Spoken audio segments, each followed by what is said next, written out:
Bismillahirrahmanirrahim.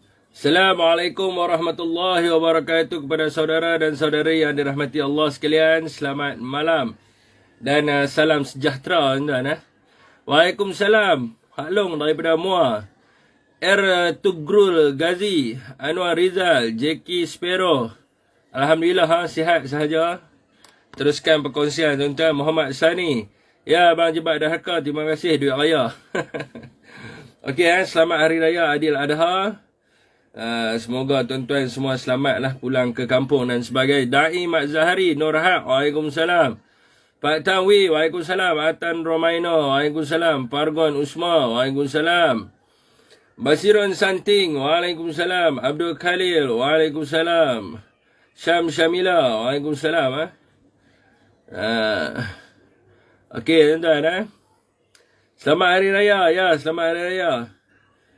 InsyaAllah nanti kita akan turun di Melaka. Andy Utara, Waalaikumsalam. Lepas ni saya akan berpindah ke Damansara Perdana. Dekat bolehlah ulang pergi Melaka. Rosli Ismail, Waalaikumsalam. Yusuf Pak Ngah, selamat Hari Raya Adil Adha. Amsyah Daniel daripada Terengganu, Waalaikumsalam. Orang Ganu kita. Tuan-tuan, semua sihat. Saya balik tidur orang terkangkang. Hari ni tajuk apa Afiq? Hari ni adalah berkaitan dengan kenyataan Mat Hassan berkaitan dengan MA63 dan juga inilah sesi-sesi live geng-geng trooper UMNO ni yang duk kata ekonomi apa semua ni kan. Muaz Zaza, Waalaikumsalam. Abdullah Isa, Waalaikumsalam. Zul Castello Zul, Waalaikumsalam. Selamat Raya. Ya, Abang Penerangan KZ Waalaikumsalam. Selamat Raya.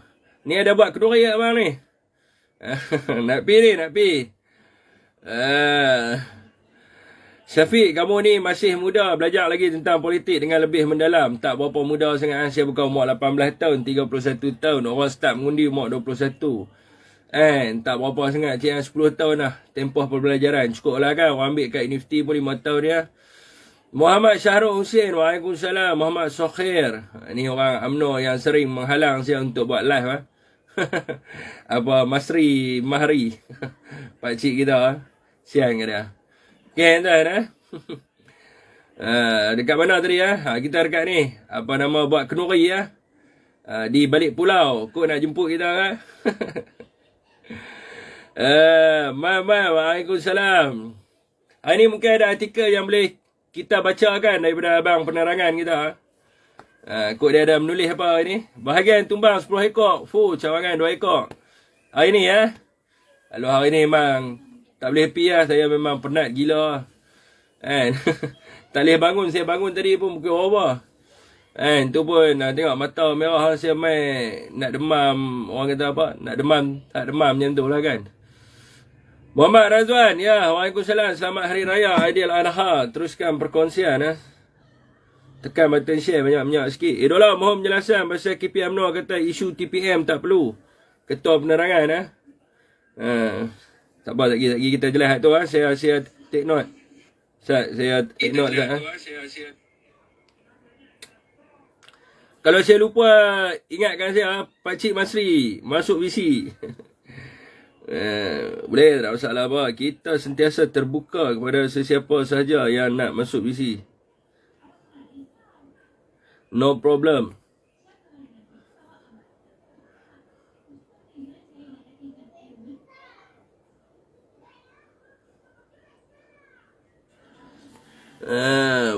Mohon penjelasan pasal Zuraida. Alamak. Penjelasan apa tu pasal Zuraida tu? Waalaikumsalam. Yus Ismail tak ada yang dia buat ni. Jangan kacau dia kesian. Kita mestilah menunjukkan sikap dan keterampilan yang baik dia orang yang lebih berusia daripada kita. Biar macam saya kata selalu, saya menitik beratkan perkara itu. Juni Ken, bukan idola. Ketua Pemuda UMNO cakap TPN tak perlu berakhir masa mereka kali suruh orang mereka. Ya betul. Memang ada kaitan tak yang saya nak sebut tu. Lagi. Sebab saya ingat isu TPM ni adalah isu yang kita biar di peringkat atasan dulu untuk selesaikan. Tapi tak apa, alang-alang tanya saya akan jawab lah berkenaan dengan isu tu. Saiful Bahari, Waalaikumsalam. Selamat ayam, makasih batin, Nas. Okay, tuan-tuan, Waalaikumsalam kepada sesiapa yang memberi salam. Jadi soalan pertama dia pasal TPM, Dia jawab lah sebab ada persoalan, kita kena tengok fungsi timbalan Perdana Menteri ni. Dia macam ni, tuan-tuan, Perdana Menteri hari ni, bagi ni adalah pandangan peribadi saya lah. Sebab apa dia perlukan TPM? Perdana Menteri hari ni, dia datangnya daripada naib Presiden UMNO. Jadi dia terikat di antara organisasi kepartisan dan juga organisasi kerajaan, pentadbiran kerajaan. Dia terikat di antara dua ni. Jadi keputusan-keputusan yang dia buat ni, dia akan jadi masalah. Rakyat nampak dia lebih kepada parti. Apa sahaja keputusan yang nak dibuat oleh Perdana Menteri ni, mesti melalui Perhimpunan Agung UMNO. Mesti melalui mesyuarat MAT dan sebagainya. Jadi dia terikat di antara benda ni. So dia nak buat keputusan pun dia takut-takut. Sebab yang memegang mandat untuk dia bertanding untuk jadi MP pada PIU 15 nanti adalah Presiden dia. So sukarlah. Sebab tu kalau kita tengok banyak keputusan yang dibuat ni adalah keputusan yang kita boleh mengatakan adalah yang daripada UMNO tu sendiri. Bukan pendirian kerajaan. Jadi sebab itulah dia memerlukan TPM. Jadi timbalan Perdana Menteri yang kita tengok hari ni, kalau mereka nak calonkan Tan Sri Muhyiddin Yassin, rakyat perlu lihat. Tan Sri Muhyiddin Yassin, dia adalah Presiden kepada Perikatan Nasional dan dia juga adalah Presiden kepada Bersatu. So dia tidak mempunyai masalah yang berkaitan dengan parti. So dia bebas. Dia boleh buat keputusan dan dia juga tidak boleh diugut oleh mana-mana pihak. Jadi ini yang paling penting sekarang ni, apabila keputusan-keputusan yang nak dibuat oleh pihak kerajaan ini, mestilah keputusan yang berkehendakkan kepada rakyat. Bukan keputusan yang cenderung kepada parti. Ini masalah dia.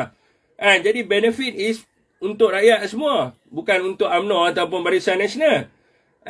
Jadi inilah yang pentingnya jawatan timbalan Perdana Menteri. So bila mereka nak kaitkan berkaitan dengan pembaziran dan sebagainya, Tan Sri Muhyiddin Yassin jadi penasihat ataupun pengurusi MPN dah berapa lama? Dia tidak pernah mengambil gaji. Malah pada zaman Tan Sri Muhyiddin Yassin sendiri pun, dia mengarahkan supaya semua menteri-menteri ni allowance dan gajinya dipotong untuk diberikan kepada rakyat. It's not about masalah berkaitan dengan nak hire Tan Sri Muhyiddin Yassin. Tan Sri Muhyiddin Yassin boleh cakap, saya boleh jadi timbalan Perdana Menteri without apa-apa allowance ataupun gaji pun yang perlu dibayar kepada saya. Dan dia memang buat benda tu semua. So reasonnya hari ni adalah kerana kita nak jawatan TPM tu bukan kerana kita dambakan jawatan. Bukan kita dambakan kuasa dan sebagainya. Tetapi apa yang kita lihat hari ni adalah keputusan yang dibuat oleh PM ni. Dan rakyat lihat hari ni, dia lebih kepada Barisan Nasional dan UMNO. Bukan kata dia lebih apa, dia nak buat keputusan tu dia terikat. Jadi bila dia buat sikit keputusannya, hak UMNO duk serang. Jadi lebih baiklah timbalan Perdana Menteri buat. Kalau mereka serang pun, mereka serang daripada sudut, mereka serang kepada Perikatan Nasional, mereka tak serang kepada UMNO. Bila UMNO hari ni, Ahli Majlis Kerja tertinggi dia serang Perdana Menteri, dia akan menunjukkan kepada dunia bahawa Ismail Sabri tidak mendapat sokongan daripada parti dia sendiri. Bila dunia melihat kepada benda tu, dia akan tengok bahawa tidak ada kestabilan dalam kerajaan. Dan Ismail Sabri ni tidak disokong oleh orang parti dia. Lebih baik kalau ada satu-satu keputusan yang dia tak boleh buat, dia suruh timbalan Perdana Menteri buat. Kalau timbalan Perdana Menteri buat, UMNO serang Tan Sri Muhyiddin Yassin, tidak ada masalah apa. Sebab dia ada perbezaan daripada segi parti. Dia tak melibatkan kerajaan yang mentadbir. Dia tak melibatkan kerajaan yang mentadbir pula. Dia tak melibatkan Perdana Menteri yang datang daripada parti UMNO. So di peringkat dunia, di peringkat rakyat pun dia nampak, tak apalah, mungkin hak mereka yang attack ni adalah kerana kluster mahkamah. Kerana mereka nak bebas daripada kes-kes di mahkamah dan sebagainya. Sebab tu mereka rasakan semua perkara mereka nak menunjukkan bahawa Perdana Menteri itu busuk. Jadi orang akan nampak macam tu. Sebab tu pentingnya jawatan timbalan Perdana Menteri ni. Sebab perhatian di peringkat dunia. Hari ni sukar tuan-tuan. Orang nampak benda ni. Orang nampak seorang Perdana Menteri yang cuba nak memulihkan ekonomi, yang cuba yang nak melaksanakan dasar-dasar yang telah dibuat oleh kerajaan terdahulu, tapi dia diserang oleh ahli parti dia. Ni nampak lemah Perdana Menteri. Dia diangkat oleh parti dia, dia diserang oleh parti dia. So nampak lemah di situ. Saya harap saya jawablah kat itu.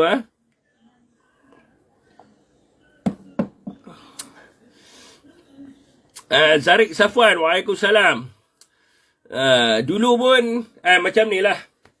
Dulu masa UMNO dia minta jawatan Timbalan Perdana Menteri adalah kerana apa? Kerana dia nak jawatan dan juga dia nak penguasaan.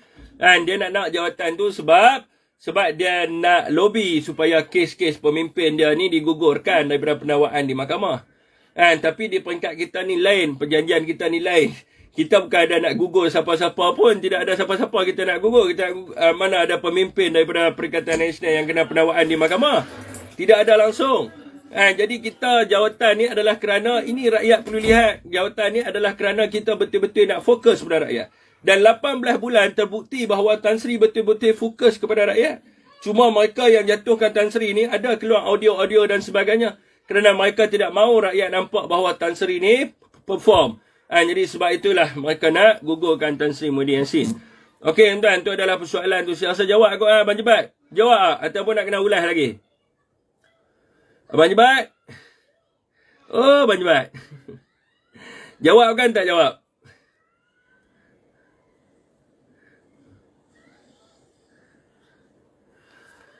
Waalaikumsalam kepada sesiapa yang memberi salam.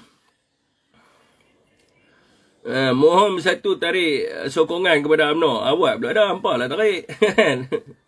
Okey tuan, mungkin Abang Jebat kita nanti dia akan ni. Alhamdulillah, jawab. Tadi saya tengok ada artikel daripada Abang Penerangan AZ. Begitu juga dengan Sungai Petani pun ada juga artikel daripada Penerangan Sungai Petani. Assalamualaikum warahmatullahi wabarakatuh. Selamat Hari Raya Aidilfitri Fiq. Walau orang lain sibuk beraya, namun Fiq dah ke udara demi memberi kefahaman kepada rakyat. Moga kekal istiqamah ya. Terima kasih kerana support live saya. Ni ada artikel Salam dan selamat sejahtera. Ni daripada Penerangan AZ. Saya banyak menerima pertanyaan daripada rakan daripada parti lawan. Kenapa sehingga kini PN tidak menekan butang menarik sokongan kepada Perdana Menteri Datuk Seri Ismail Sabri. Walaupun beliau sentiasa diserang, dibuli dan diperlekehkan. Mana pi dah hilang. Walaupun saya bukan rapat dengan Tan Sri Muhyiddin Yassin, malah jauh tahu isi hati beliau, namun sebagai ahli parti saya dapat merasai apa yang ada dalam hati Presiden Bersatu itu.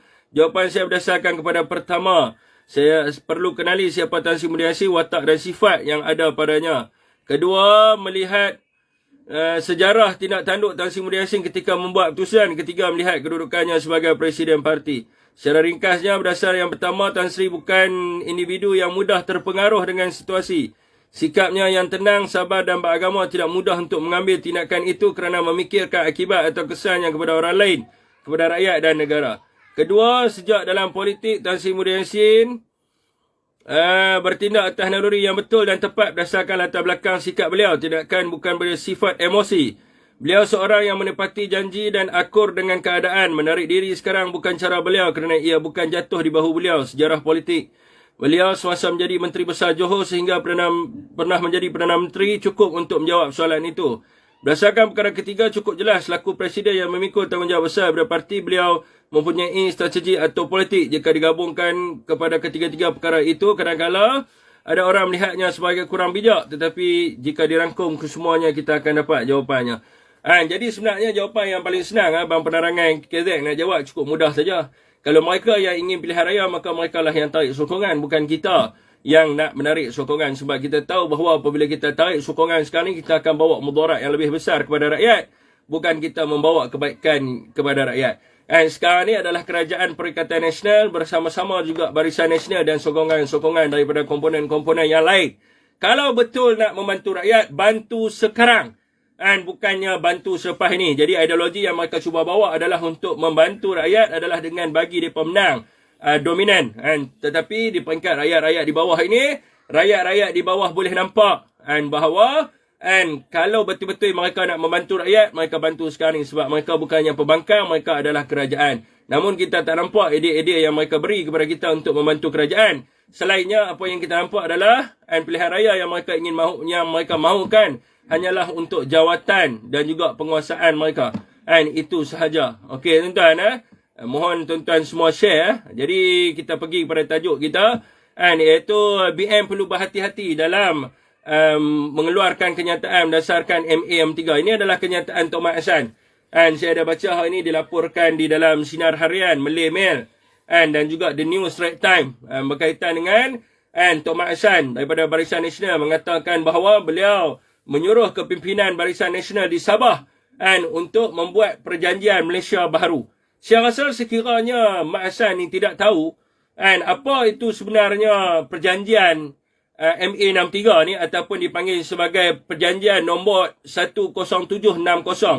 Perjanjian nombor 10760 itu treaty di bawah United Nations yang menyebut tentang United Kingdom of Great Britain and Northern Ireland and Federation of Malaya, North Borneo, Sarawak and Singapore.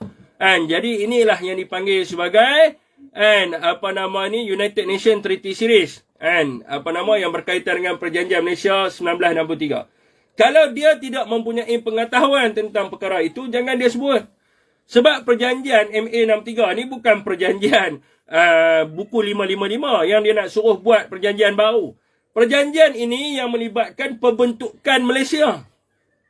Jadi apabila mereka mengatakan bahawa perlunya perjanjian baru, maka di sini Tok Mat Hassan dan juga wakil daripada kerajaan mengatakan bahawa perjanjian itu sudah tidak terpakai. Apabila mereka mengatakan bahawa perjanjian itu sudah tidak terpakai, maknanya di sini Malaysia tidak wujud. Sebab Malaysia wujud berdasarkan MA63, Malaysia Agreement 1963. Jadi adakah Barisan Nasional cuba mengatakan bahawa hari ini Malaysia tidak wujud dan perlunya membuat perjanjian baru? Ini adalah satu kenyataan yang amat sekali berbahaya. Malah dia boleh cenderung kepada kurangnya kesefahaman ataupun orang kata menghormati semangat federalisme tu. Jadi kalau dia tak tahu, dia baca dulu isi kandungan perjanjian tersebut. Dia baca dahulu perlembagaan. Barulah dia bercakap berkaitan dengan perkara itu.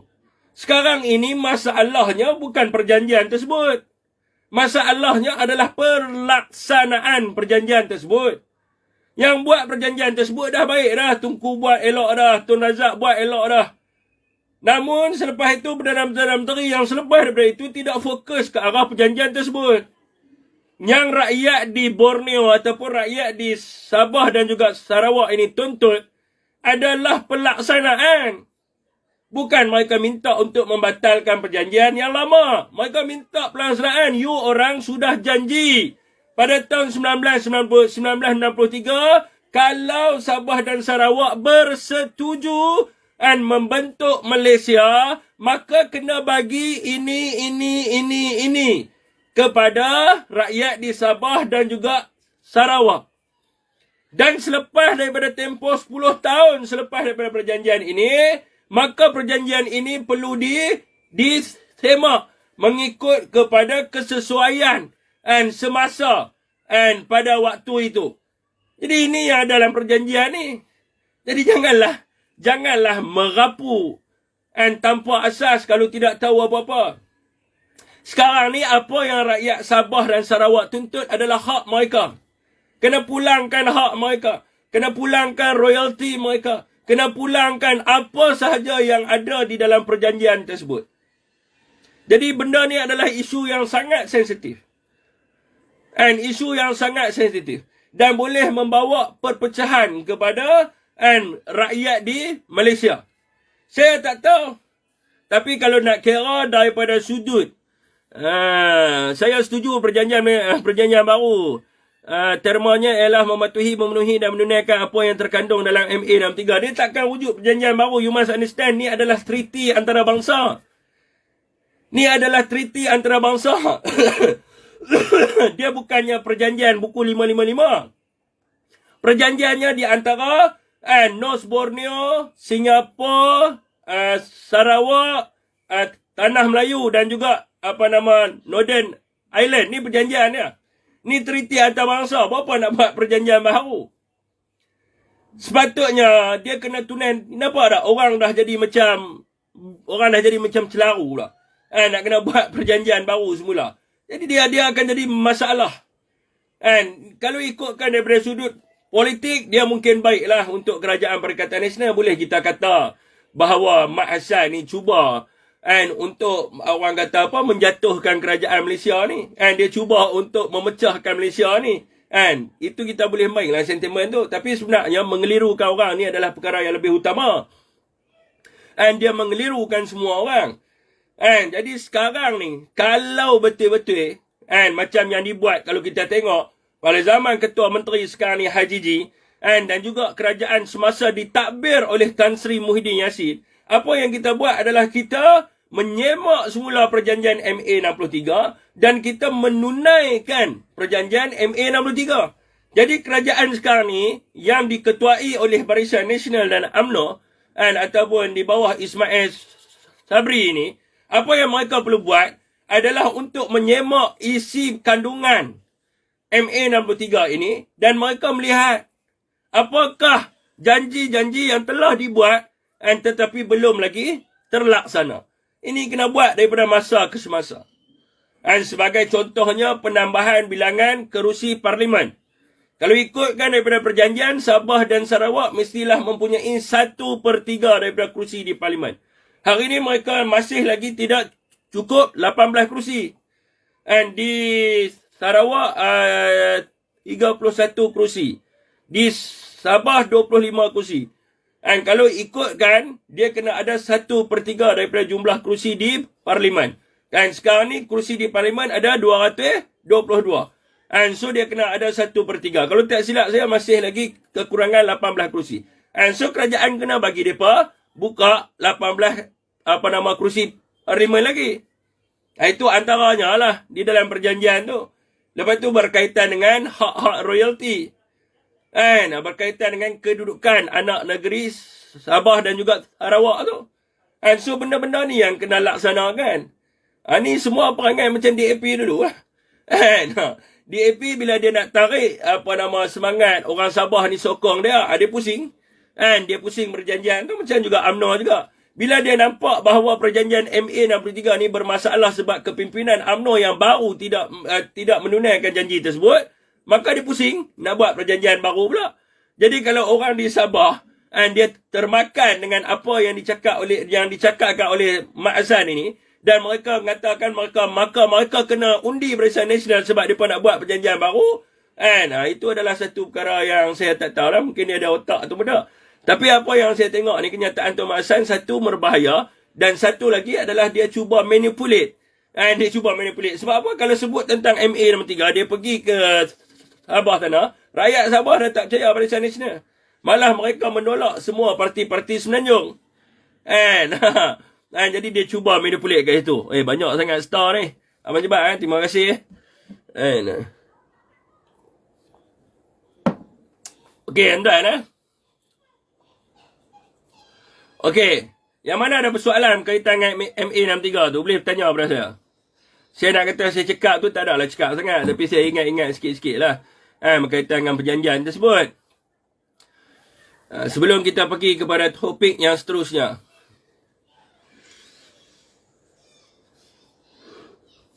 Okey, tuan. One speed steady terima kasih. Ni kerja duk hadiah kat saya star.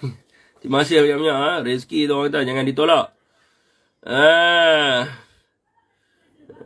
Ardi, sudahlah kau siapa main naik bisikan saya.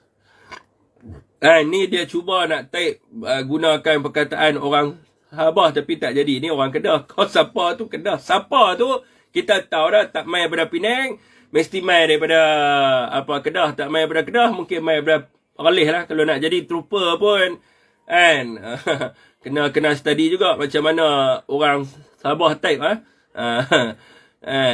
kau siapa tu kita dah tahu lah. Sarawak takkan ditipu kali yang kedua oleh BN. Dah mula sengit mulut tu Fik. Pergi check kolesterol tengok, silat-silat hari boleh kena stroke. teruk sangat dah mulut. Dah bukan saya. Orang yang tengok live saya lama tahu saya dulu buat operation garham. Garham saya tidak ada. Abang Abdul Razak, Waalaikumsalam. Apa komen Tok Mat kata Najib perlu masuk ke dalam baru boleh diampun. Itu sekali. Sekali saya jawab tu. Okey. Kalau tak ada soalan berkenaan MA63 saya jawab tu. Tuan-tuan, prinsip undang-undang dalam negara kita cukup jelas. Dan kalau tuan-tuan tengok dalam perlembagaan di bawah perkara 8. Perkara 8 menyebut bahawa daripada sudut kesamarataan. Kenapa saya selalu sebut tentang samarata undang-undang ni? Supaya tuan-tuan faham tidak ada beza. Dan di antara rakyat, bekas Perdana Menteri ataupun Menteri. Dan dalam perkara 8 fasal 1 menyebut, semua orang adalah sama rata di sisi undang-undang dan berhak mendapat perlindungan yang sama rata di sisi undang-undang. Jadi tidak ada perbezaan bekas Perdana Menteri, menteri ataupun rakyat. Jadi bila kita sebut undang-undang, dia merangkumi semua orang.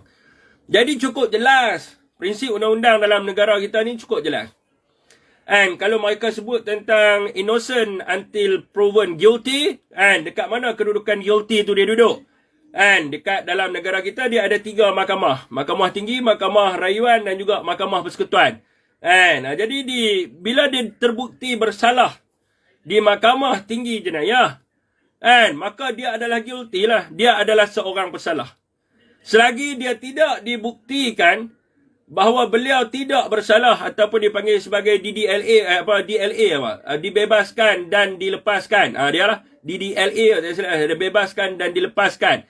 Dan selagi dia tidak dibebaskan dan dilepaskan di peringkat mahkamah rayuan, dia masih lagi seorang bersalah. Dan selagi dia tidak dibebaskan ataupun dilepaskan di peringkat mahkamah persekutuan, dia masih lagi seorang yang guilty. Itu maksud dia, innocent until proven guilty. Jadi orang yang telah pun proof guilty ataupun telah pun dibuktikan bersalah, dia harus membebaskan diri dia daripada kesalahan yang diletak ke atas dia. Macam tu juga dengan kes Najib Razak. Najib Razak ini telah pun terbukti bersalah di Mahkamah Tinggi Jenayah. Bila dia pergi ke Mahkamah Persekutuan, tuan-tuan kena tahu, bila dia pergi ke Mahkamah Rayuan, tuan-tuan kena tahu, Mahkamah Rayuan bukan seorang hakim yang daripada main sekarang ni, isu Hakim Nazlan ni. Mahkamah Persekutuan, Mahkamah Rayuan ada 3 orang ataupun 4 orang, tak silap saya, hakim. Yang mana mereka tak sentuh pun nama 3 orang ni. Adakah ketiga-tiga ni semuanya adalah orang Mahathir ataupun orang Tan Sri Muhyiddin Yassin? Jadi di Mahkamah Rayuan, di peringkat Mahkamah Rayuan, keseluruhan hakim, semua hakim bersetuju bahawa Najib Razak bersalah dalam penakwaan di Mahkamah Tinggi Jenayah. Malah satu orang hakim itu mengatakan bahawa dia adalah national embarrassment di Mahkamah Rayuan. Jadi Mahkamah Rayuan juga tidak membebaskan dia. Dan sekarang ni dia pergi ke Mahkamah Persekutuan. Dia pergi ke Mahkamah Persekutuan. Jadi ini yang tuan-tuan tahu. Kalau benda ni berlaku kepada rakyat, 3 orang, minta maaf, 3 orang hakim. Jadi bila benda ni berlaku kepada rakyat, rakyat dah tentu-tentu duduk dalam penjara. Jadi apabila Tok Mat menyebut tentang pengampunan, pengampunan ini adalah datangnya daripada idea daripada pengikut-pengikut Najib. Ada satu NGO, itu nama dia Amran ke apa. Amran ni dia bawa satu memorandum hantar kepada Istana Negara supaya Najib diampunkan daripada kesalahan yang dia buat dan daripada berdasarkan jasa-jasa dia sebagai Perdana Menteri. Alhamdulillahnya disebut di situ bahawa kesalahan yang dia buat. Maka pengikut Najib ni percaya bahawa Najib membuat kesalahan itu. Kalau tidak dia takkan tulis macam tu. Jadi dia minta Agong ampunkan dia. Ampunkan ni apa maksud ampun? Ini kena tahu. Pengampunan ni apa maksud dia? Kita cerita tentang perlembagaan lah kan. Kita tak ceritalah tentang pentafsiran. Pentafsiran terupa UMNO. Pengampunan ni dia mesti masuk menjalani hukuman dan dia mesti bersalah, dia diampun.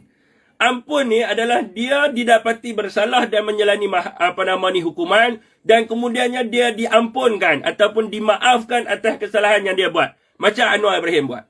Dan kalau kata dia diampun, belum terbukti bahawa dia tidak bersalah. Dia tetap juga seorang yang bersalah. Jadi untuk dia dapat pengampunan, dia kena masuk penjara. Dia kena masuk penjara. Dan kalau Mahkamah Persekutuan membuktikan bahawa dia bersalah, dia kena masuk penjara. Dan Seri Paduka Baginda yang ada di Pertuan Agong tidak boleh mengampunkan dia selagi dia tidak menjalani hukuman tersebut. Jadi inilah yang cuba dimaksudkan oleh Tuan Mak Hassan.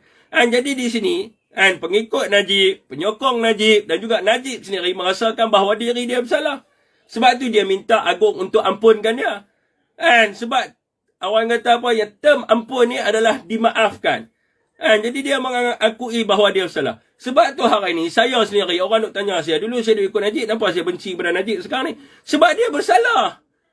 Ini yang pengikut Najib tak mau terima. Dia tak mau terima benda ni. Dia duk kata innocent until proven guilty. Kita ni tak bodoh, kita kena terima hakikat. Jangan kita dah tahu kata bos kita tu salah, tapi kita cuba cari jalan untuk terangkan supaya mengelirukan rakyat, manipulate rakyat bahawa dia tak bersalah.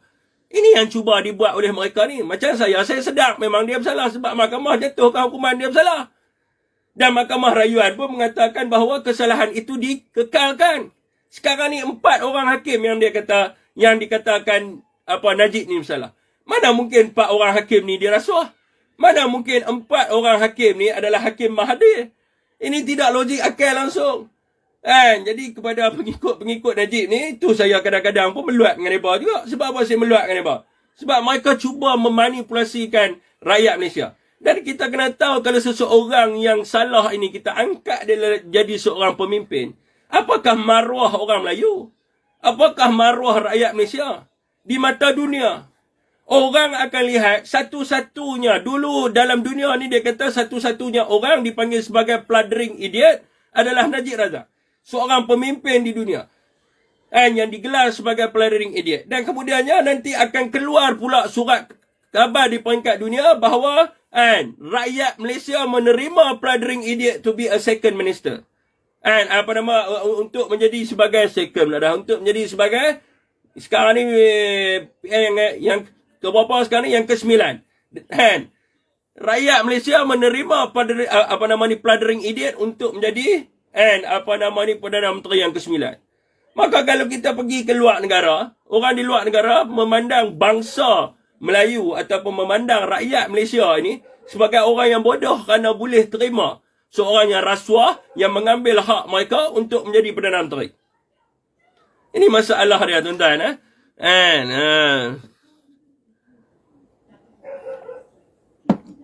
Masuk dah trooper dia. Suara tak ada lah malam ni. Baru nak pergi pada next topik.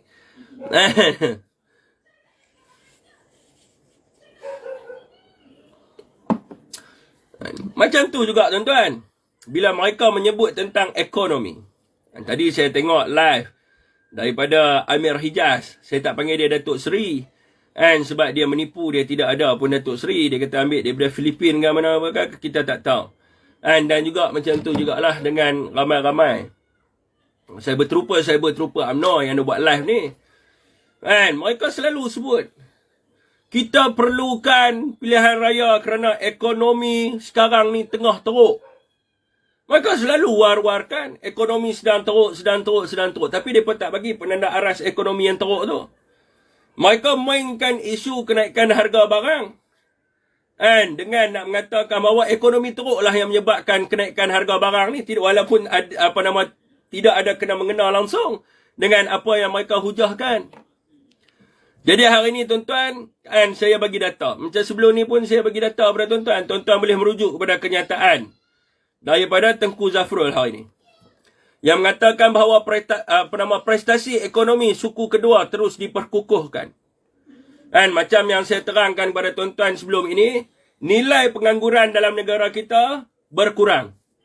Inflasi pun tidaklah teruk macam negara-negara luar. Mereka sampai ke 9, sampai ke 12 mereka punya inflation. Tapi negara kita tidak teruk.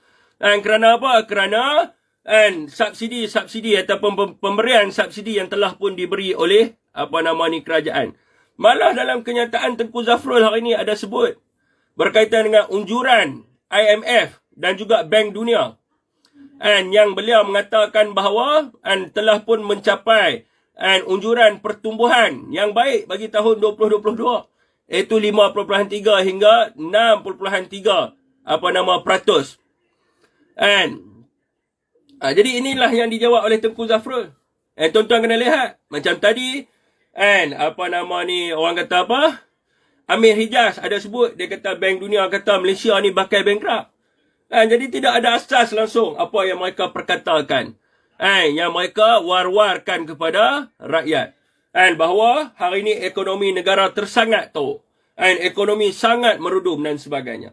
Kalau tuan-tuan tengok, banyak peluang-peluang pekerjaan yang telah dibuka, yang telah pun disediakan kepada rakyat Malaysia yang melibatkan pengeluaran produk elektrik dan juga elektronik. Tuan-tuan kena baca ni. Sebab tu, saya bagi tahu kepada tuan-tuan semua daripada dahulu lagi. Kalau kita nak elakkan daripada kita ditipu oleh manusia adalah kita kena mendapatkan informasi berkaitan dengan perkara yang mereka hujahkan. Macam apa yang saya katakan malam ini, tuan-tuan jangan percaya sebiji-sebiji apa yang saya cakap. Jadi saya bagi rujukan kat mana saya ambil. Tuan-tuan kena pergi tengok betul tak apa yang saya cakap. Dan benda tu baru boleh menjadi pengetahuan kepada tuan-tuan. Dan juga hikmah kepada tuan-tuan. Kalau tuan-tuan hanya mendengar sahaja betul Datuk Seri walaupun dia tidak ada Datuk Seri, maka tuan-tuan akan kena tipu bulat-bulat dengan dia lah. Jadi UMNO hari ni, mereka nak-nakkan pilihan raya bukan kerana mereka inginkan ekonomi itu dipulihkan. Tetapi hakikat yang sebenarnya, mereka inginkan pilihan raya kerana apa? Yang pertama adalah kerana mereka takut dengan kes-kes mereka di mahkamah. Mereka nak membebaskan pemimpin mereka daripada pendakwaan di mahkamah. Itu yang pertama. Yang keduanya adalah kerana mereka melihat bahawa hari ini rakyat lesu berpolitik. Maka jumlah keluar mengundi akan berkurang. Sebab rakyat tidak ada duit di dalam poket mereka untuk balik mengundi. Maka di situ, UMNO boleh menidakkan hak demokrasi ataupun hak rakyat untuk mengundi untuk mereka menang di dalam pilihan raya. Dua perkara itu yang mereka nampak sekarang ni. Bukan kerana mereka nak memulihkan ekonomi. Kalau betul, saya selalu cakap pada tuan-tuan yang ada di sini. Tuan-tuan sendiri boleh lihat, bila berlakunya pilihan raya di Melaka, Barisan Nasional buat keluar manifesto. Ada manifesto 100 hari dan sebagainya. Tapi hingga hari ini, saya nak tanya kepada tuan-tuan, senarai manifesto yang telah pun dibuat di Melaka, adakah mereka tunaikan? Mereka tak tunaikan walaupun satu pun janji mereka di Melaka dan mereka cakap benda yang sama juga pada waktu itu kepada rakyat di Melaka. Di Johor pun sama juga. Dan hari ini di Melaka kalau tuan-tuan tengok ada wujudnya ketidakkestabilan. Bergaduh pula. Sedangkan PN yang menang. Mereka menang majoriti bergaduh pula hari ini nak jatuhkan Ketua Menteri Melaka. Macam tu jugalah dengan di Johor. Johor pun sama juga. Janji macam-macam. Ni tengok ni jebat. Derhaka, dia orang Melaka, dia beritahu tak tunai pun. Di Johor pun sama. Janji macam-macam, janji 100 hari, janji macam-macam hari dah. Tapi ada tak perkara yang mereka tunaikan? Mereka tak tunaikan. Mereka buat pilihan raya pada waktu itu hanyalah untuk orang kata apa? Dia dalam bahasa Inggeris dia panggil dia nak create wave. Create wave ni apa? Mencipta gelombang. Dan dia nak mencipta gelombang kepada ahli-ahli dia bahawa UMNO telah bangkit. Dan UMNO telah kuat. Itu sebab dia buat pilihan raya. Bukan sebab dia buat pilihan raya tu kerana rakyat. Tetapi dia nak supaya seluruh negara, ahli UMNO yang seluruh negara yang tengah duk rasa down tu, rasa semangat balik. Nak nampak bahawa UMNO itu telah kuat. UMNO boleh menang dan sebagainya. Bukan nak menepati kehendak rakyat. Sebab itu mereka tidak tunaikan janji pun. Begitu jugalah bila mereka nak pergi pilihan raya ke-15 sekarang ni. Nak bubar parlimen ataupun tidak mau bubar. Tajuk yang dibuat oleh dia. Maka mereka nak pilihan raya sekarang ini. Sekarang bergaduh nak jadi macam diorang gaduh-gaduh sama-sama diorang gila kuasa. Ya, penyebab yang tu saya tengok apa nama kenyataan daripada Raub Pasir. Jadi sekarang ni tuan, mereka nak pergi pilihan raya ke-15. Fokus mereka ni bukan kepada rakyat. Tetapi mereka melihat peluang. Kalau mereka buat pilihan raya dalam keadaan sekarang ini, peratusan besar untuk BN menang tu cukup tinggi. Sebab apa? Nilai kelesuan politik. Orang yang akan melibatkan diri dalam politik ini sangat rendah. Kalau tuan-tuan tengok, berdasarkan jumlah orang yang layak untuk mengundi, dengan jumlah orang yang telah pun didaftarkan mengundi di dalam database SPR, kalau tuan-tuan lihat, bila berlakunya pilihan raya di Melaka, yang keluar mengundi, sekejap ni tuan-tuan, Ketua Penerangan Negeri Kedah nak masuk, jadi kita add dia masuk. Saya sikit tu, tapi tak apa. Lagi Ketua Penerangan Negeri Kedah kita, Tuan Khairul Anwar Ramli. untuk bersama-sama dengan kita malam ni. Terima kasih kerana join. Dia tak accept lah ni. Bang, tekan accept bang. Saya tuan Saya terkejut bila melihat beliau request untuk bersama-sama. Uh,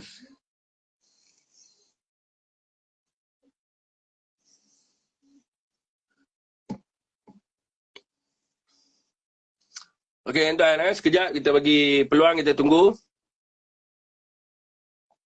Dan sementara tu saya nak sentuh sikit. Dan mereka inginkan pilihan raya sekarang ini kerana mereka melihat peluang-peluang tersebut. Dan tuan-tuan, bila kita membuat pengkajian dan kita buat research, kita kaji, dan kita turun, kita dapatkan feedback daripada masyarakat. Dan rata-rata masyarakat sekarang ini mengatakan bahawa mereka kemungkinan besar tidak akan balik mengundi. Atas sebab apa? Abang kena update dulu bang Facebook ni. Mungkin abang tak update tu, tak boleh masuk. Ataupun abang tak accept. Dan sebab apa mereka kata? Dan kerana mereka tidak mampu untuk berbelanja lebih untuk semata-mata untuk mereka balik mengundi. Dan dengan minyak kenderaannya, dengan tol dan sebagainya. Dan ada di antara mereka ni mengatakan bahawa mereka telah lesu. Dan mereka kata tidak sepatutnya berlakunya pilihan raya. Kami dah penat sat pilihan raya, tambah-tambah pula mereka-mereka yang terlibat di dalam pilihan raya yang banyak. Contohnya, mereka bekerja di Kuala Lumpur. Dah baru balik mengundi di Melaka. Mereka yang kerja di Pulau Pinang, mereka dah pernah balik mengundi di Johor. Dalam 1 tahun, berapa banyak pilihan raya yang mereka terpaksa melibatkan diri. Dan mereka kata ini macam negara gila. Sat-sat pilihan raya. Dan bagi mereka yang duduk di dalam golongan pertengahan dan juga golongan atasan ni, mereka tahu. Dan bila kita buat pilihan raya sekarang ni, pilihan raya peringkat parlimen. Lepas tu nak buat pula pilihan raya negeri, membazir duit rakyat, ni semua kerja bodoh. Jadi mereka mengambil keputusan untuk mereka memboikot pilihan raya. Jadi UMNO pun buat research yang sama. Dia nampak bahawa ini peluang sebab rakyat tidak mau keluar mengundi. Dan sebab masalah ekonomi. Dan sebab mereka melihat terlampau banyak pilihan raya yang ada sekarang ni. Banyak sangat. Saat lepas ni nak kena balik, Ni semua melibatkan duit. Maka mereka melihat bahawa UMNO akan menang berdasarkan undi-undi ahli mereka sendiri. Sebab tu mereka nak pilihan raya. Dan mereka melihat juga sekiranya UMNO menang, maka sekiranya Zahid jadi Perdana Menteri, macam mana nak dakwa Perdana Menteri? Perdana Menteri akan memanipulasikan kes di mahkamah. Akan membebaskan diri daripada pendakwaan di mahkamah. Begitu dengan juga dengan Najib Razak. Mereka tetap juga akan membuat perkara yang sama. Sekejap tuan itu adalah alasan-alasan mereka buat. Sebab kita buat kajian, kita bukan tak buat kajian. Jadi kesesuaian untuk pilihan raya dalam waktu yang sekarang ini adalah orang kata apa, tak patut dibuat. Sebab rakyat baru mula. Baru mula nak orang kata apa,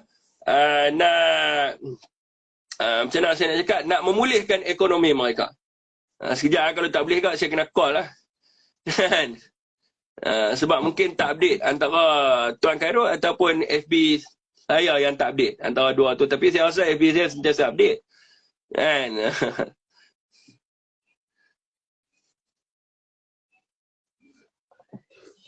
Sekejap tuan. Betul ya? Siapa yang buat pengajian yang sama dia akan tahu lah. UMNO Balaci MCA tu betul lah tuan-tuan tengok. Jawatan-jawatan penting walaupun MCA tak menang dalam pilihan raya. Berapa banyak jawatan yang MCA pegang. Okey tuan sekejap.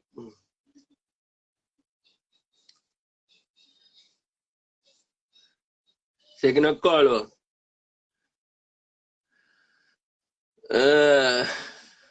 Zahid PM lingkup negara.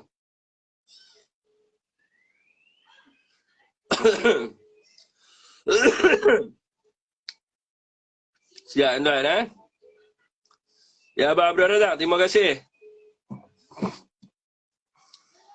Tak angkat pula.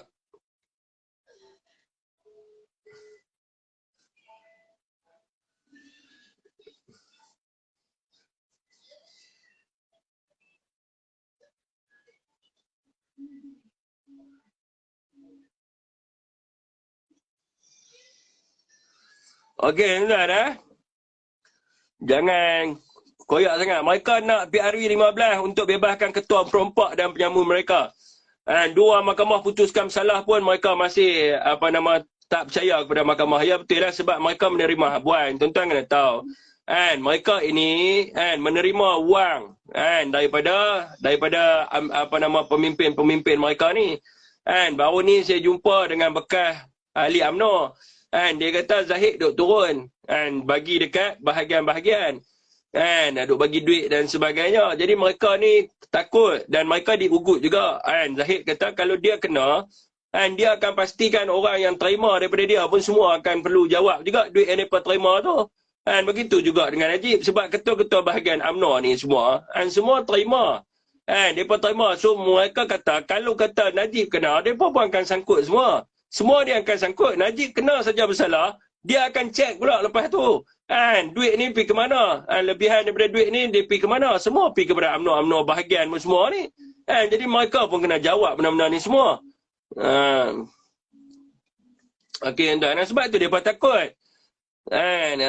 Wan Razwan Haril, pengarah ekonomi, lari masuk gua. Yalah, sebab sebelum ni orang ingat dia penasihat Perdana Menteri. Bila kita buat live, kita terangkan kepada rakyat bahawa dia bukan penasihat kepada Perdana Menteri tetapi pengarah ekonomi di Jabatan Perdana Menteri. Lah ni dia sembunyi dalam gua lah. Sebab apa? Dia risau juga. Dia takut nanti dia kena letak jawatan. Jadi jawatan dia tu bukan ada kerja pun. Kalau masa saya duduk di kementerian dulu, masa saya pernah terlibat dalam mesyuarat di Jabatan Perdana Menteri, apa yang dia buat? Dia hanya datang makan ya dekat dalam mesyuarat tu. Dia datang dengar-dengar macam tu ya. Lepas tu dia belah keluarlah. Jadi dia bukan ada orang kata apa, ada boleh buat apa-apa. Sebab apa? Kita dah ada menteri di Jabatan Menteri di Jabatan Perdana Menteri hal ehwal ekonomi. Itu tu apa? So dia memegang jawatan tu hanya nak jadi orang Zahid Hamidi yang ada dalam Jabatan Perdana Menteri itu saja. Bukannya kata dia ada orang kata apa penting dan sebagainya. Jadi membazirkan duit rakyat. Tuan-tuan kena tengok tu berapa duit dia terima sebagai pengarah ekonomi. Rakyat kena cek tu, kena desak supaya dijawab bro. Jadi duit tu boleh digunakan untuk membantu rakyat. Macam sekarang ni ada banyak bencana banjir dan sebagainya. Jadi apa yang kita lihat, kalau dulu pada zaman Tan Sri arahkan supaya memotong gaji-gaji menteri semua. Sekarang ni apa yang kita lihat ni, orang baru lepas bencana banjir, nak hari raya dan sebagainya. Sekurang-kurangnya adalah inisiatif. Mereka-mereka, kalau tuan-tuan nak tahu untuk pengetahuan tuan-tuan juga, JLC. Banyak orang-orang daripada Perikatan Nasional yang dah habis di JLC dan digantikan dengan orang UMNO. Ni orang UMNO duk kata, orang Perikatan Nasional ni dia nak jawatan dan sebagainya. Tuan-tuan boleh cek sendiri. PTPTN Datuk Wan Saiful baru je habis sebagai pengurusi PTPTN dengan ura-ura Datuk Nuraini nak lantik orang UMNO ke dekat situ. Nak lantik orang UMNO kat dalam pengurusi PTPTN. Yang lain mana lagi? Banyak ni GLC yang mana mereka pecat. Bila mereka jadi menteri, dia pecat orang-orang satu. Dia masukkan orang daripada UMNO. Hari ni banyak jawatan-jawatan GLC, banyak jawatan-jawatan kerajaan dipegang oleh UMNO Barisan Nasional. Begitu juga dengan pengarah pelabuhan, pengurusi pelabuhan ke pengarah, antara dua tu saya lupa. Semua Kelang, Bintulu semua dipegang oleh MCA. MCA main daripada mana? MCA main daripada Barisan Nasional. Hari ini ada tak mereka bagi bantuan untuk orang berhari raya dan sebagainya? Tidak ada. Kot mereka nak pergi bantu, nak buang sikit allowance mereka untuk bantu orang kat baling dan sebagainya. Tak ada. Mereka pegang jawatan JLC, mereka bawa memorandum. Memorandum lah ayak mata. Sedangkan banjir di baling itu adalah disebabkan mereka sendiri.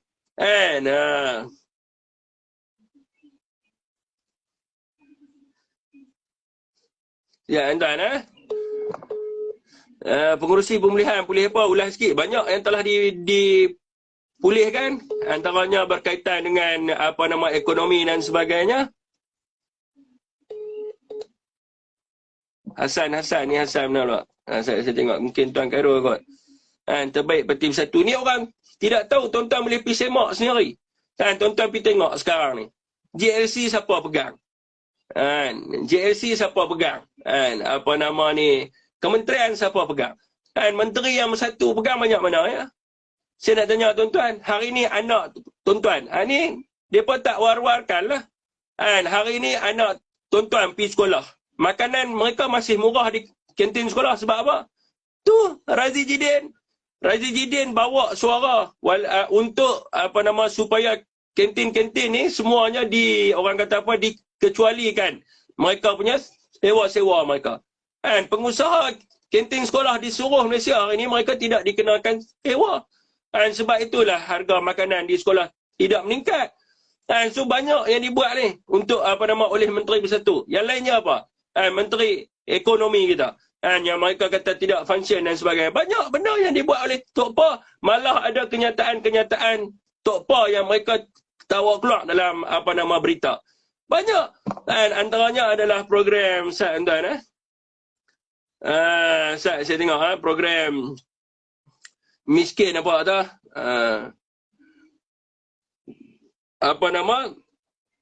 untuk orang miskin ni. Dia panggil apa? Miskin bandar. Jadi ni bukan basmi kemiskinan. Ada ni. Dia buat ni sehingga 15 Mei tahun 2022. Banyak benda yang dibuat.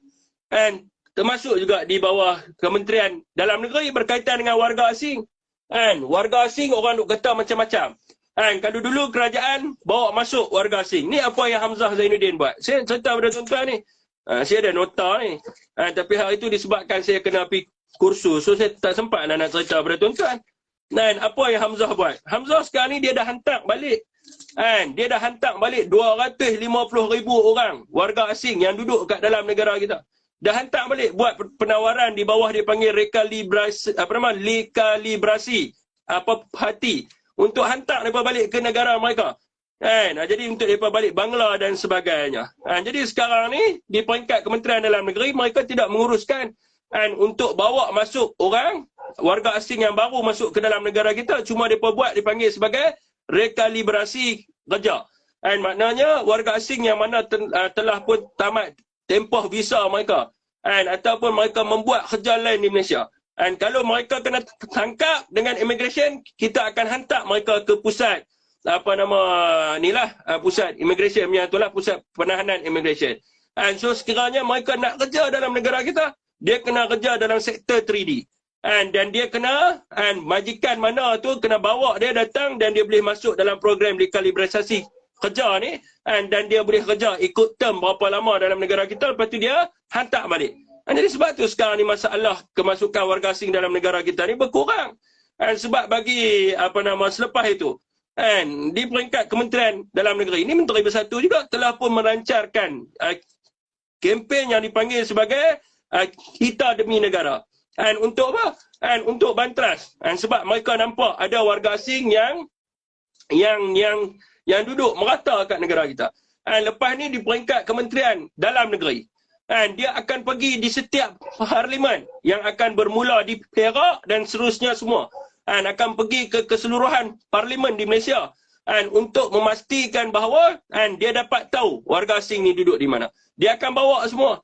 Dia akan bawa immigration, PDRM dan sebagainya. Dan orang tempatan boleh buat laporan dan penangkapan akan dibuat terus dekat mana immigration ni, dan mereka akan diletakkan di depo tahanan immigration.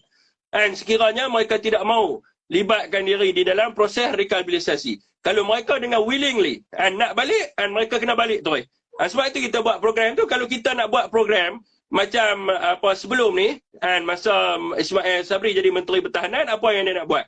Nak tunggu suruh Navy hantar balik. Memang tak lah nak kena bajet kita pula nak hantar mereka balik dan sebagainya. Sekarang ni kita buat tawaran kat mereka. Han nak masuk dalam penjara ke? Han nak balik sendiri. Kalau Han nak balik sendiri, Han pergi naik flight, Han balik sendiri. Immigration akan bawa mereka akan balik di negara mereka Bangladesh. Dan setakat ni kejayaan yang telah dibuat oleh Menteri di Bersatu tu, kita dah berjaya hantar lebih 250,000. Yang saya tahu tu 2 bulan lepas tahu, sekarang ni belum kita tahu. Kita dah hantar balik. Dan untuk pengetahuan tuan-tuan juga, Kementerian Dalam Negeri hari ini tidak membekalkan, dia panggil sebagai kuota warga asing. Dia tidak bagi kuota warga asing sebab apa? Pada pandangan Hamzah, Hamzah Zainuddin, dia kata kuota warga asing ni adalah sistem penghambaan. Yang mana sistem penghambaan moden, yang mana di dalam hadis dan juga di dalam firman Allah Subhanahu Wa Taala mengatakan bahawa sekiranya seseorang itu membebaskan hamba, maka dia akan mendapat pahala. Jadi Hamzah Zainuddin telah pun membatalkan, dia telah pun membatalkan kota warga asing, yang mana telah pun dipindahkan kepada Kementerian Sumber Manusia. Warga asing nak masuk dalam negara kita, mestilah syarikat mana. Ada berapa ramai yang mohon kepada Kementerian Sumber Manusia, contoh dia mohon 100 ialah boleh masuk. Jadi Kementerian Dalam Negeri tidak lagi terlibat di dalam isu berkaitan dengan kota-kota warga asing. Ni dibuat oleh Menteri Bersatu. Tuan-tuan, kita masukkan ketua penerangan kita. Ni kejayaan-kejayaan kita. Ada banyak lagi ni kalau saya nak cerita pada tuan-tuan. Macam sekarang ni, ayam hari tu RM12. Macam mana ayam boleh turun RM9.40? Kerana ahli Majlis Pimpinan Tertinggi Bersatu iaitu Yazid Yunus, dia telah pergi ke Perlis bersama-sama dengan Ketua Penerangan Bersatu Nasional, berbincang dengan pengusaha-pengusaha ayam dan sebagainya, dan mereka mencadangkan kepada MAFI sama ada untuk menetapkan harga kepada sesuatu harga yang rakyat boleh beli ayam tu. Yang rakyat boleh beli, yang rakyat mampu. Jadi ayam daripada RM15, daripada RM12 turun hari ni sebab apa? Usaha yang dibuat oleh Parti Bersatu. Sebab tu saya kata pada tuan-tuan, Parti Bersatu ni dia fokus pada ekonomi dan juga rakyat. Dia tak fokus tentang hal-hal berpolitik. Kalau orang baca paper cari tentang politik, maka dia tidak akan jumpa Parti Bersatu. Dia kata, awak parti ni senyap saja. Sebab dia tidak bermain dengan politik dan sebagainya. Kita fokus pada rakyat dan sebagainya. Awak tak masuk pula ni.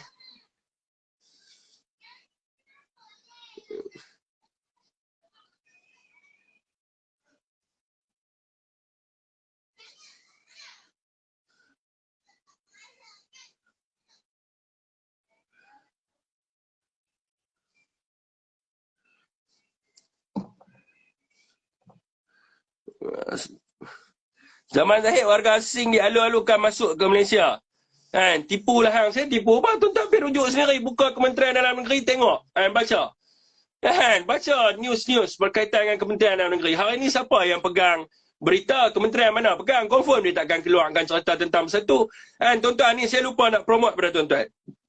Tuan-tuan boleh pergi nak baca berita Bersatu, tuan-tuan boleh type ni. Mana dia? Saya lupa nak ni. Orang hadut menulis dalam ni pun dah bising kat saya. Siapa saya tak promote? Ni saya nak promote. Tuan-tuan boleh pergi dekat berita.bersatu.org. Saya sebut sekali tuan-tuan. berita.bersatu.org. berita.bersatu.org. Saya type di sini supaya tuan-tuan boleh baca. Kita sekarang ni tengah tunggu daripada Tuan Khairul untuk masuk BC bersama kita.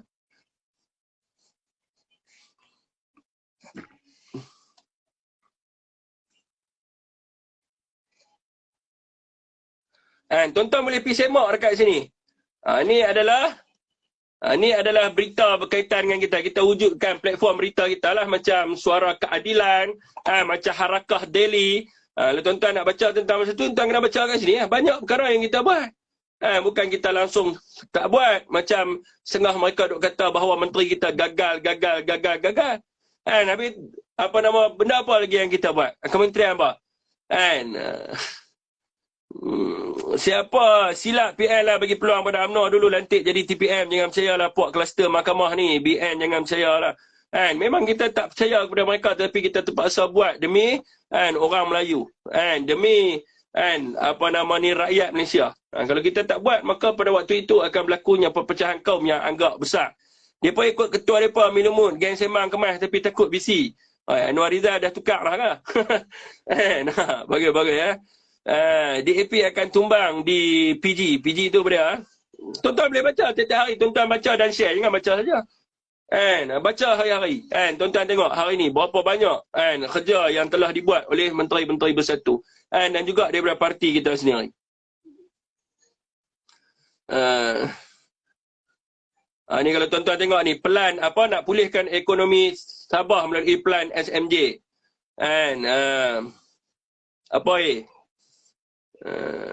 Ni mangsa banjir baling diberi sokongan moral dan emosi. Ni tuan-tuan boleh tengok ni semua yang hari ni punya. Semua yang hari ni punya. Sekejap kita tengah tunggu daripada Tuan Khairuan Ramli. Kalau tak boleh kan saya nak call dia tak mau angkat. Kan?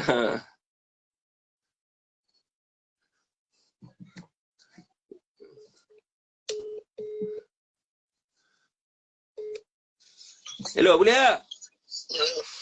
Saya tak boleh masuk Singapura tau. Ya. Apa cakap je ni, tak apa, orang nampak.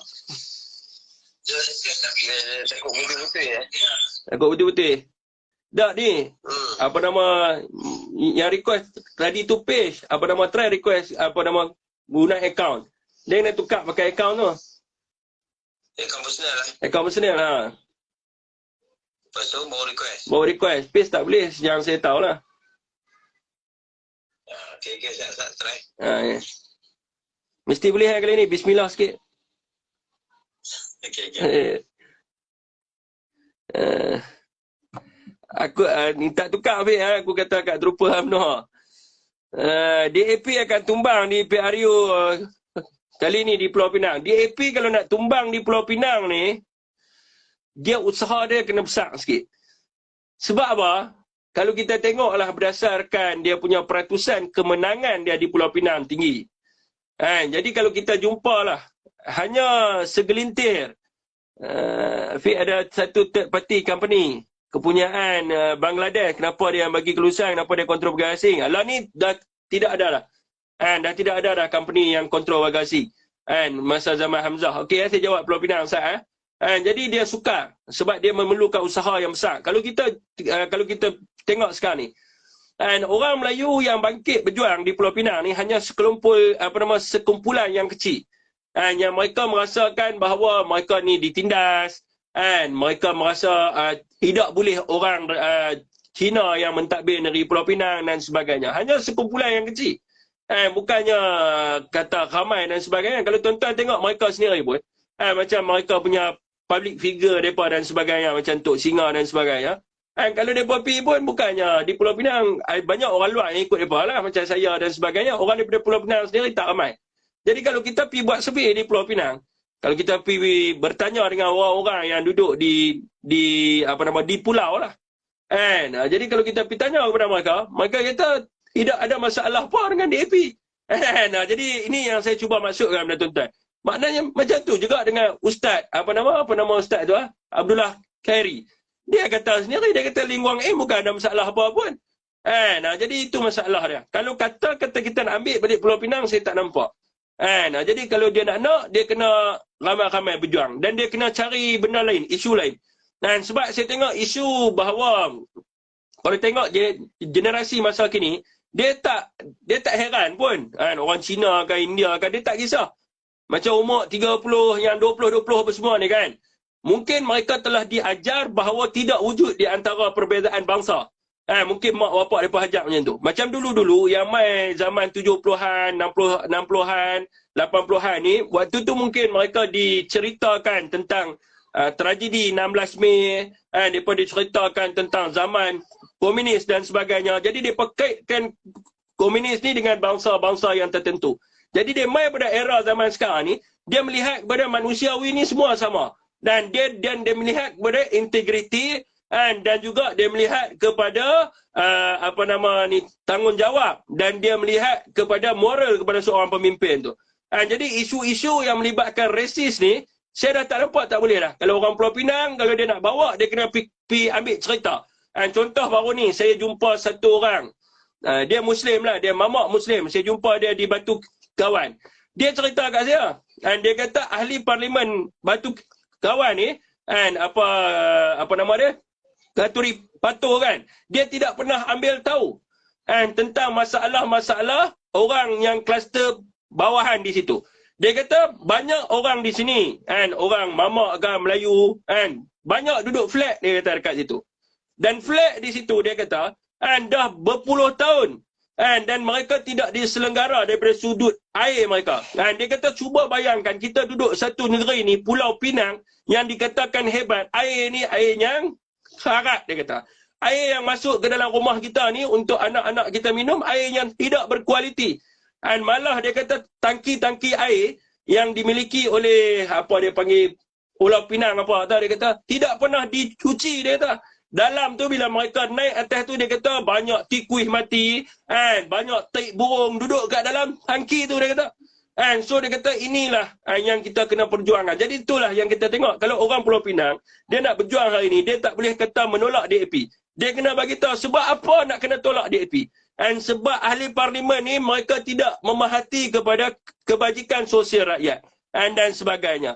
And kerana mereka ini tidak prihatin, mereka menang, mereka cakap soal rakyat tapi mereka tak buat something untuk rakyat. And dia bagi tahu kat saya.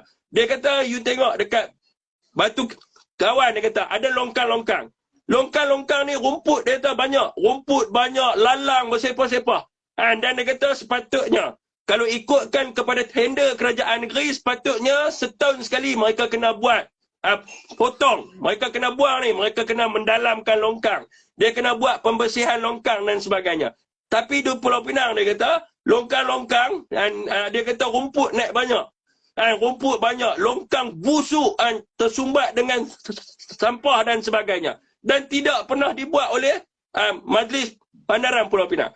So isu-isu ni adalah isu yang daripada rakyat di bawah. Kalau nak fight dengan DAP, kena fight pada ni. Kalau nak kata setakat DAP ni komunis, DAP ni saya rasa susah nak menang.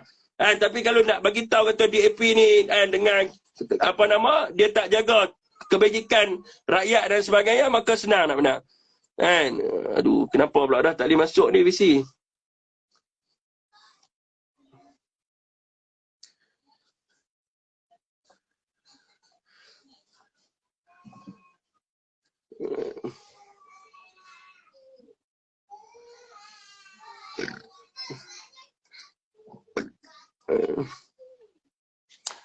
Telur pun tak boleh kawal apa ni? Kawal. Boleh ya dia duduk kepada pengguna. Assalamualaikum bang. Dia try tak boleh, dia try kat. Ya, duk try lagi. Okey. Try. Okey. Apa try pakai handphone lain pula? Ni Ustaz. Jalan seorang je pun. Oh, apa benda jalan seorang ni? Siapa dia jalan seorang?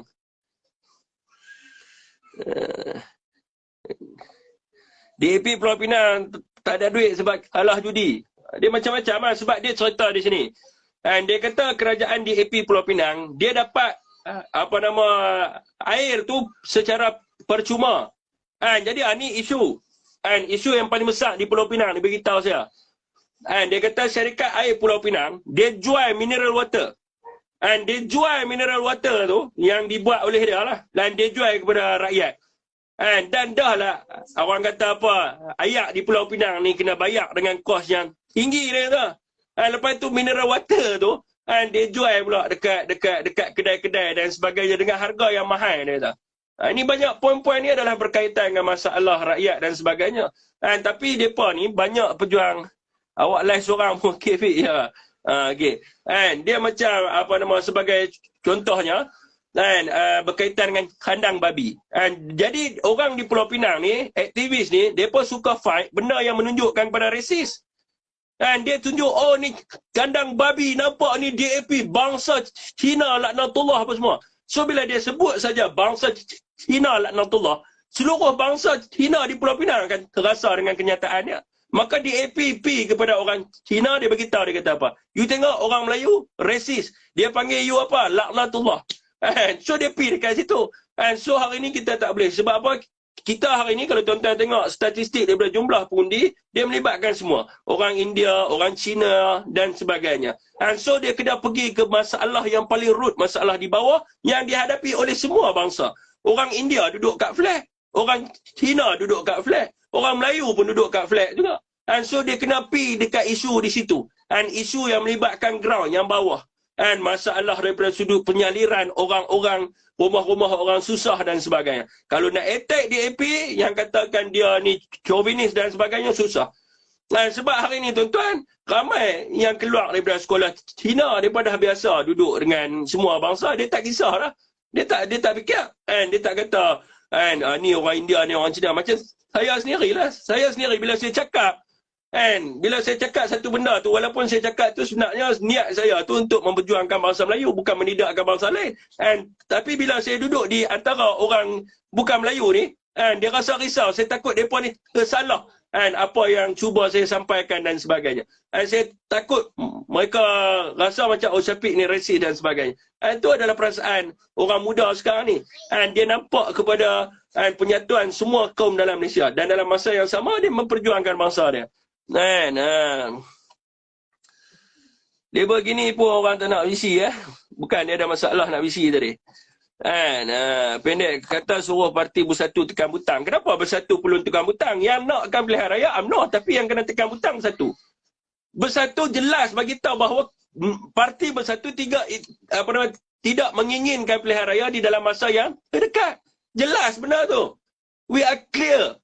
Kita jelas dalam benda tu. Yang nak pilihan raya UMNO, betul suruh bersatu tekan butang. Atas sebab apa? Di atas sebab apa? Hampa nak pilihan raya, hampa lah tekan butang. Orang lain pula nak kena pergi orang lain pula nak kena pergi bantu hampa untuk tekan butang bagai. Ni semua bullshit BN lemah zaman ni. Dah berapa lama kita cakap ni? Sejam 11 minit. Okey, tuan, soalan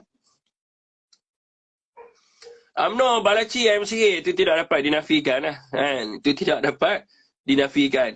Jelas kita pun tahu MCA ni teruk lagi tuan, sebab dia adalah satu parti yang memang khusus. Dia sebut di situ adalah parti yang berteraskan kepada kaum. Macam gerakan dia multiracial. Dia berbeza sikit.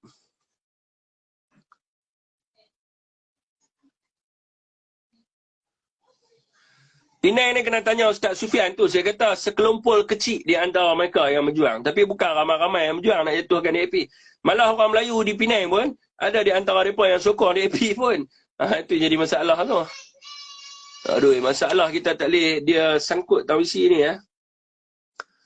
Tukar info pun sama tak apa. Mungkin ada benda pesanan yang penting yang nak disampaikan oleh kita punya ketua penerangan Negeri Kedah ni kepada kita.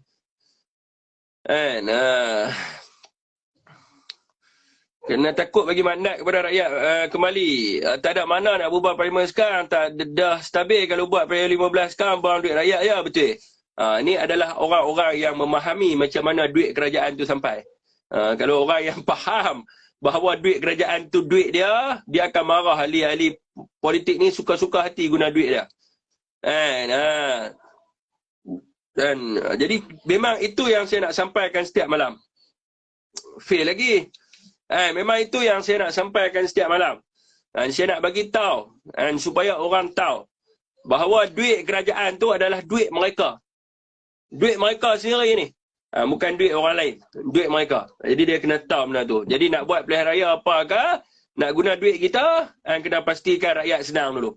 Bukan kata lepas pilihan raya baru nak pergi senang. Itu satu benda yang salah. Boleh ulas kenapa ketua pemuda bersatu angkat itu saya dah beritahu dah dulu. Assalamualaikum bang. Salam. Loud speaker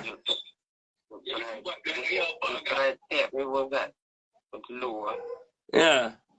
Ataupun nak cakap jadi terus clear. Ataupun nak cakap jadi terus Tapi kena ada? Tak, nak buat visi Dah macam ni terus cakap macam ni Tapi kena ada? tu nampak dengar Tapi kena buang FB tu. FB tu kena off dulu bagi suara ni, kalau tidak dia dengar doubling. Okey tuan kita bersama-sama dengan Tuan Khairul Anwar Ramli, Ketua Penerangan Bersatu Negeri Kedah. Dia cuba ada something dia nak sampaikan ni. Okey. Daripada dengar Okey, soalan apa ni? Isu dia berkaitan dengan MA63 yang Mat Hassan buat keluar kenyataan tu.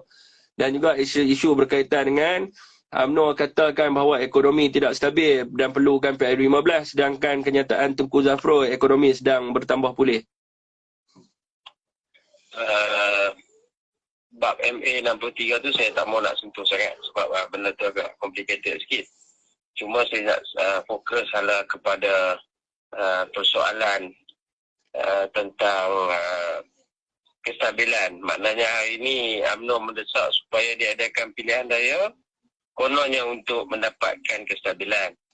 Sebenarnya apa yang kita kena faham, ia bukan persoalan kestabilan. Persoalan dia untuk menyelamatkan beberapa kelompok tertentu dalam UMNO daripada kes mahkamah. Itu sahaja. Persoalan rakyat mereka tak ambil peduli pun. Cuba kita tengok contoh sebelum ini Ketua Pemuda UMNO yang hari-hari melalak. Kononnya kerajaan Tan Sri Muhyiddin, pimpinan Tan Sri Muhyiddin waktu itu gagal dalam menangani COVID, kemudian dikatakan gagal dalam menangani ekonomi. Sama ada kita mahu akui secara jujur ataupun kita tidak mahu mengakui kerana kita ada kepentingan politik, ramai pandangan daripada pakar-pakar dan kebanyakan rakyat bersetuju bahawa plan pemulihan ekonomi yang dirancang sewaktu Tan Sri Muhyiddin menjadi Perdana Menteri adalah plan yang terbaik dan hari ini rakyat dapat menikmati apa yang telah dirancang. Itu fact. Walaupun dikatakan Tan Sri Muhyiddin melakukan lockdown kononnya paling panjang dalam dunia, persoalan yang kita kena letak di hadapan soal nyawa rakyat.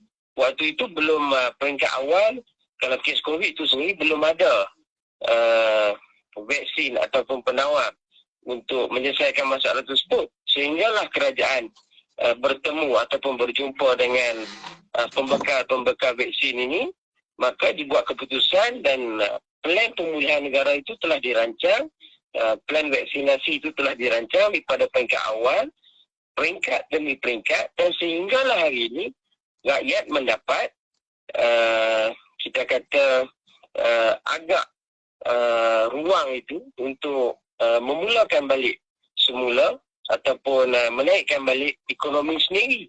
Kalau perancangan itu tidak dibuat, maknanya perkara itu tidak akan berjaya. Kemudian waktu itu dilaungkan oleh pemuda UMNO sendiri, kononnya perkara tersebut, kerajaan tersebut adalah gagal. Kemudian bila naik pimpinan baru selepas mereka menggulingkan Tan Sri Muhyiddin, Tun Sri Ismail Sabri, kenapa tak digembar-gemburkan ataupun tidak dibuat kempen kerajaan pimpinan Datuk Sri Ismail Sabri itu gagal? Sedangkan kalau kita nak menggunakan politik, kita kata pendekatan yang dibuat oleh pemuda UMNO, politik yang berfikiran lemah, kita boleh buat kempen kerajaan pimpinan Ismail Sabri ini gagal. Jangan kata nak kontrol benda yang besar. Masalah telur, masalah harga telur, harga ayam pun tak boleh nak dikawal. Tapi kita melihat dari konteks yang lebih luas bahawa keperluan waktu ini sama ada di kalangan pimpinan kerajaan itu sendiri ataupun parti-parti pembangkang yang ada dalam negara adalah untuk kita bersatu mencari kaedah yang terbaik untuk kita selesaikan masalah rakyat.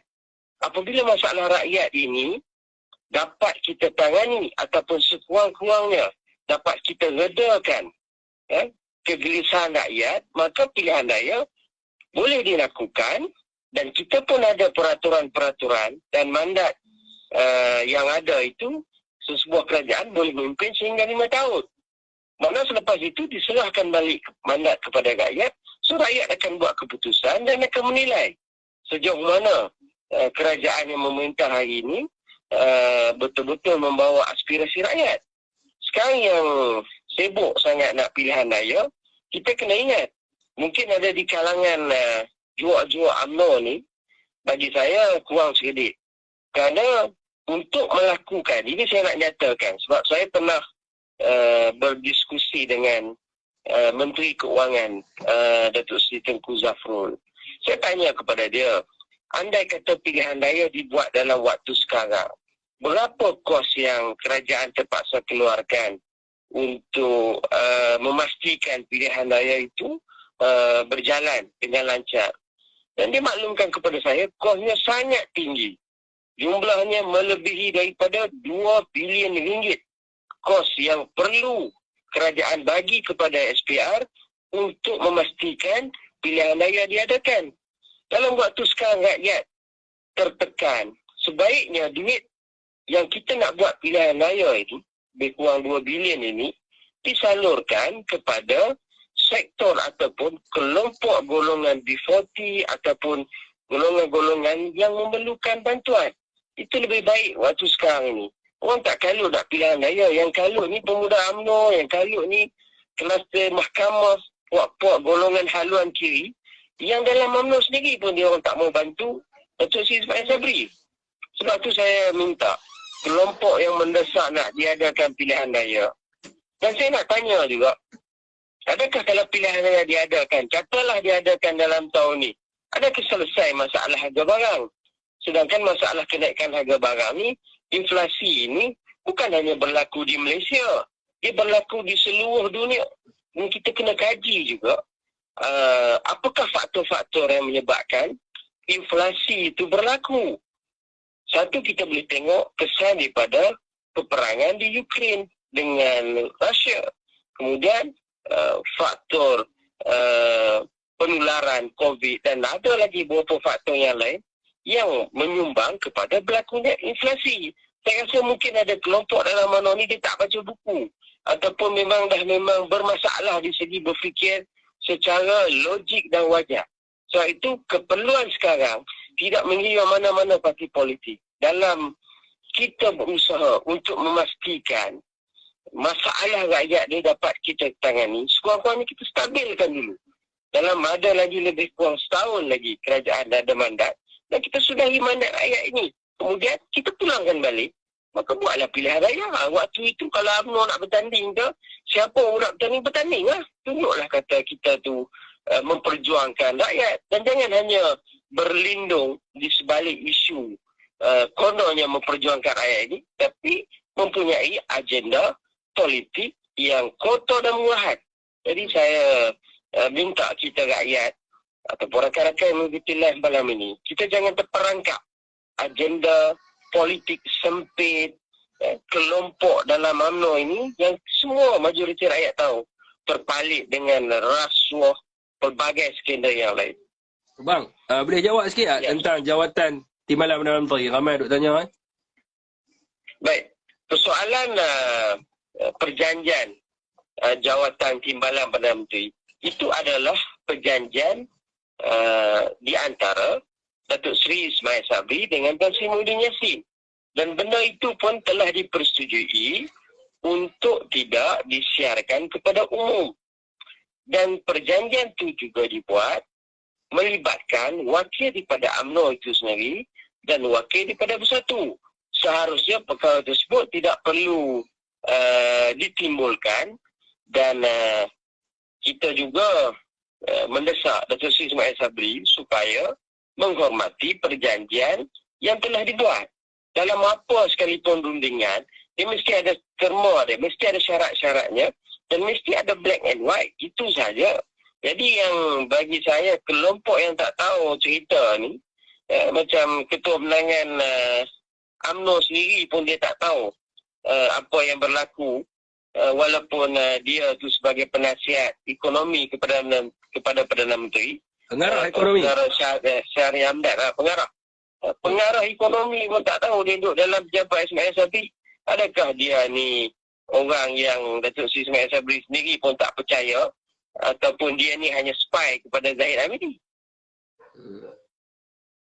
Kalau dia spy kepada Zahid Hamidi, adakah wajar kerajaan bayar gaji dia tu pengarah ekonomi sedangkan kita dah ada menteri ekonomi lah? Komen saya jelas. Lebih baik Syahril Hamdan ni letak aja jawatan. Jadi pengarah ekonomi pun sampai tak tahu apa. Ini yang dikatakan membazir diri rakyat ni. Kalau bayar gaji dia sebulan 230,000. 230,000 ni kalau kita beli barang makan, bantu orang susah lebih baik daripada bela satu insan yang bernama individu ni, yang bernama Syahril Hamdan ni.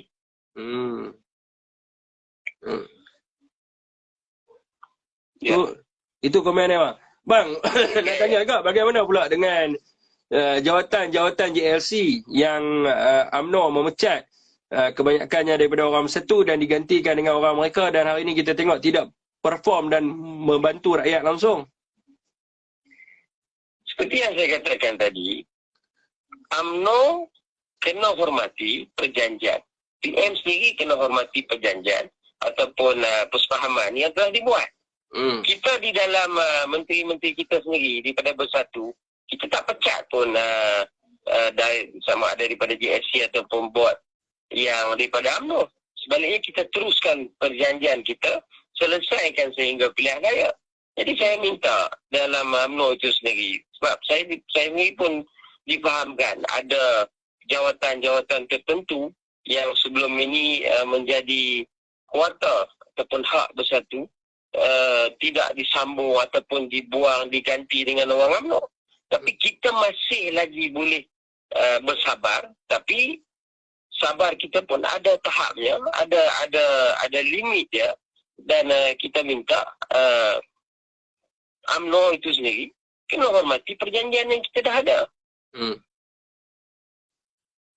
Bang, daripada sudut mungkin Baling boleh urai sikit sebab abang ada turun di Baling.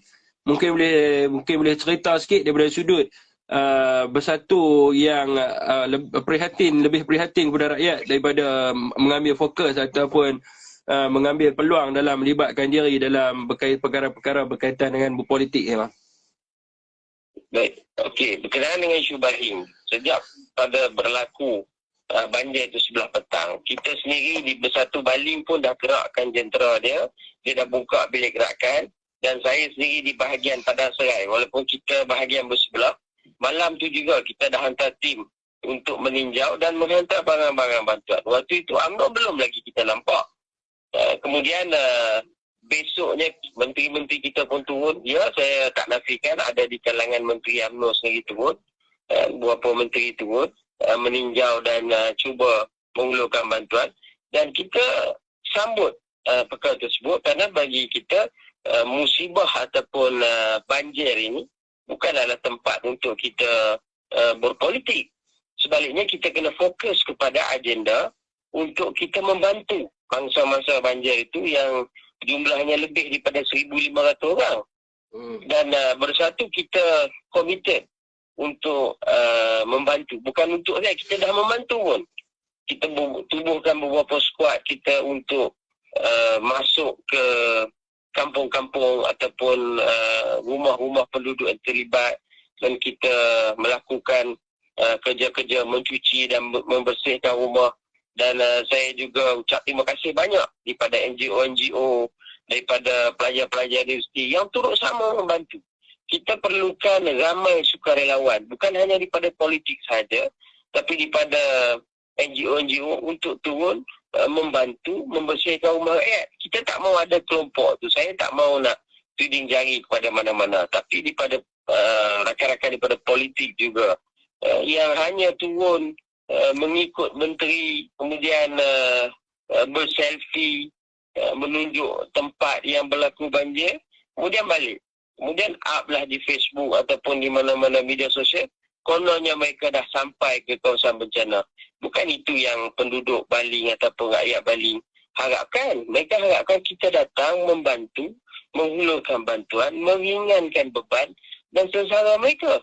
Itu yang patut difokuskan. Kalau ramai-ramai pun, contoh macam kelompok tertentu ni, tak membantu pun sebenarnya, menjadikan kadang-kadang suasana keadaan jalan tu jadi sesak, dan ada di kalangan NGO-NGO yang nak membantu pun jadi sangkut. Mereka tak boleh masuk ke kawasan untuk menyampaikan bantuan.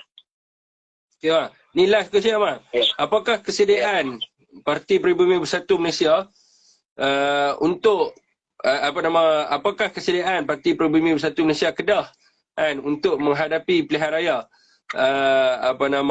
yang ke-15 daripada sudut penyediaan di Kedah ni lah? Apa kita punya perancangan? Dari segi persiapan kita sedang buat. Kita dah menyusun dari segi persiapan daripada bilik gerakan, data-data. Sekarang kita dah ada data baru pula, pengundi yang 18. Semua data-data tu kita sedang kumpul. Kemudian data tersebut akan kita gunakan untuk menyusun strategi. Kita ada beberapa fasa strategi kita sehingga fasa akhir selepas pembubaran parlimen untuk kita turun dan dekati rakyat, dan apa program-program yang kita buat itu yang boleh menarik pengundi-pengundi muda. Dan saya melihat dari segi persiapan keseluruhan, secara keseluruhannya kita dah melebihi daripada 70% persiapan, dan mungkin dalam 30% lagi kita akan lengkapkan dalam 1-2 bulan ni, dan insya-Allah Bersatu Negeri Kedah di bawah Perikatan Nasional akan bersedia untuk menghadapi pilihan raya khususnya Negeri Kedah ini. Okay, bang. Terima kasih bang untuk masa abang malam ni. Minta maaf lah sebab tak dapat nak berbisi. Ni tak apa. Nanti kita jumpa lagi. Okey, nanti saya try check saya punya FB sama. Okey bang, terima kasih banyak. Baik. Okey. Assalamualaikum. Assalamualaikum. Okey, tuan, itu kita bersama-sama dengan saudara Tuan Khairul Anwar Ramli, Ketua Bahagian Padang Serai, merangkap Ketua Penerangan Perikatan Ketua Penerangan Perikatan Nasional Negeri Kedah dan juga Ketua Penerangan Parti Peribumi Bersatu Negeri Kedah yang tadi bersama dengan kita. Jadi saya harap kalau ada orang Kedah di sini, mereka mengetahuilah tentang apa yang berlaku di negeri Kedah. Okey tuan, sebelum saya tamatkan live, saya ada dapat mesej juga di sini untuk memberitahu bahawa Ketua Penerangan Bersatu Nasional besok akan menjalankan korban Hari Raya kedua di 4 zon di Kubang Pasu, iaitu di zon Napo, zon Tunjang, zon Changlun dan juga zon Jitra. Jadi sesiapa yang nak bersama-sama bolehlah PM saya dekat Facebook ni. Sebab dia Ketua Penerangan ada di Kedah selama 2 hari. Okey tuan-tuan okey, setakat tu saja. Wabillahi taufiq wa hidayah. Wassalamualaikum warahmatullahi wabarakatuh.